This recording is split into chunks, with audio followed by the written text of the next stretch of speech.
Hey y'all, good morning. I just wanted to get on here real quick and just preach a quick word to y'all of to never judge a book by its cover. Now, those of you guys who really tuned in, locked in with my channel, you see that yesterday I had a family literacy night at my children's school.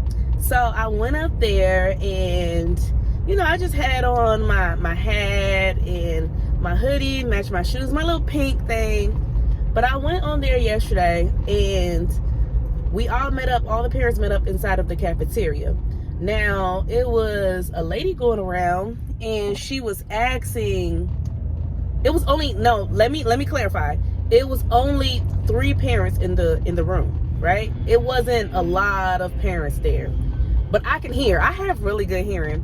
It was this lady going around and she asked the other 2 parents, would they like to be an advocate for the parents, or are they here just, spectating? Like, let me just sit here and observe, pretty much. And she skipped right over me. Like, she didn't even look my way, think to ask me. But the crazy thing is, never judge a book by its cover. That's what I want to talk to you guys about today, because I do this. I am not only a former educator, but I've homeschooled my kids for years.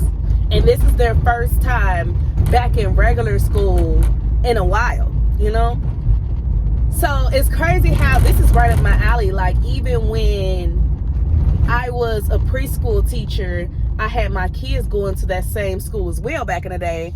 And I was the parent advocate for like 2-3 years straight. But I didn't say anything. It's like, okay, sometimes you gotta peep the vibe. But I promise you, as soon as that happened, I felt like leaving. I'm not even gonna hold you. But I peeped the disrespect. Like, I felt as if she didn't think I would have known what I was talking about. I didn't say one word out my mouth. Or she would have felt like I was uninterested, or, I don't know what was going through her head. But she bluntly asked the other parents and skipped right over me. Just, I don't know, her preference. So, yeah, fast forward. We went to different classrooms to talk to different teachers throughout the literacy night. And the other teachers that I talked to, they actually, and can I be honest? The lady who went around asking different people was a white lady. And the two of the teachers that I talked to, I went to their actual classrooms, were black ladies. The teachers that I talked to, they actually had one-on-one conversations with me. And we unpacked a lot just talking. Like, I found out extra things about them. They found out extra things about me. And one teacher in particular, she's been teaching for only 2 years. And she asked me to give her pointers. Like, I've been doing this for a long time, you guys. So she just asked me to give her pointers. I told her about proper preparations prevent poor performance. And she was like, that is awesome. I'm going to write that down. Like, she was writing it down. She like, I'm going to make a bulletin board off of that and pin it on a bulletin board. And that's something that I would like to teach to my classroom. Like, it was just different things that I was giving her advice on, even when it came to sight words.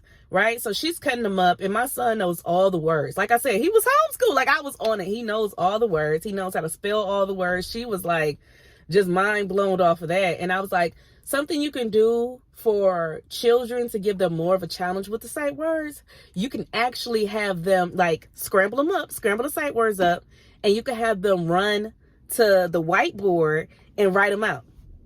You know what I mean? For example, this is an easy baby word, but car. Go ahead, give them a pen, the marker, and let them run to the whiteboard with it. See who can spell it first. Line them up, make it a competition, mix the kids up good. Like, I was just giving her different examples on different things that I've done either in my classroom or in my home, and she really appreciated it. And then the other teacher, when I went to her classroom and she was doing reading, I taught her about where I got my Muppets from, and that I do reading with Muppet Storytime as well. And that's something else that you can incorporate with the kids to keep their attention.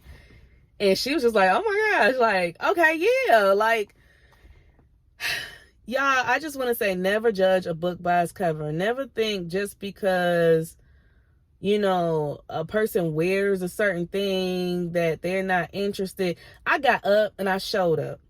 Like, that's what really matters for real. I showed up. I was there at my kids' school. I showed up on time. I was next to them. I'm a heavily involved parent. Don't assume just because. And the crazy thing is, I dress nice. Like, sometimes I feel like wearing hoodies. Sometimes I wear a collar shirt. But don't assume just because, you know, I don't have my hairstyle a certain way, you know, or I don't have the clothes on like the average 30-year-old woman, and don't assume that I'm just a bum. And I'm just gonna say that it was giving, the way she just looked over me and she went up personally to ask the other two parents. Like I said, I could understand if it was a room full of us and, you know, she just said something out loud and, okay, if you ain't speak up, closed mouths don't get fed. But she personally went to those other two parents and skipped right over me. Like, you had to walk past me to get to the second parent. And it was just kind of like, yeah, it was a tap on the shoulder like, do you want to be an advocate or are you just going to spectate? But she skipped right over me. Like, she just assumed that I don't know what it is. But this was right up my alley. And I felt like if she would have invited me to do that, I would have stood up. And I do this. Like, even on my old channel, I was giving tips for parents when it comes to children and ways you can help them with extracurricular things, ways you can help them at home. And it was just, I don't know, it was just one of those things where it was like, I peeped the vibe. I did not like it. And I'm going to continue to teach my kids the way that I have been teaching them. And I'm going to continue to give you guys information on my channel, and I'm going to do more activities so you can see how I do it with my kids. I have a lot of stuff on my old channel that I have to bring over. That's why I don't want to link my old channel. I'm trying to get all my videos off so I could delete that channel completely. I'm starting fresh. The reason why is because I have two other channels and I separated it. One was like for music and the other one was like for home videos and educational videos. But this channel that I'm doing right here, I want to put everything. I just want to separate it by playlist. But I don't want to have separate channels for everything. That's too much. And I'm actually monetized on this channel. So that's why I want to put everything on here. So yeah, just to, you know, get up my views, get out my watch hours and everything. I hope you guys have a good day. But this comes for anything in life, y'all. Please don't judge people. You never know who's in the room. Have a good day.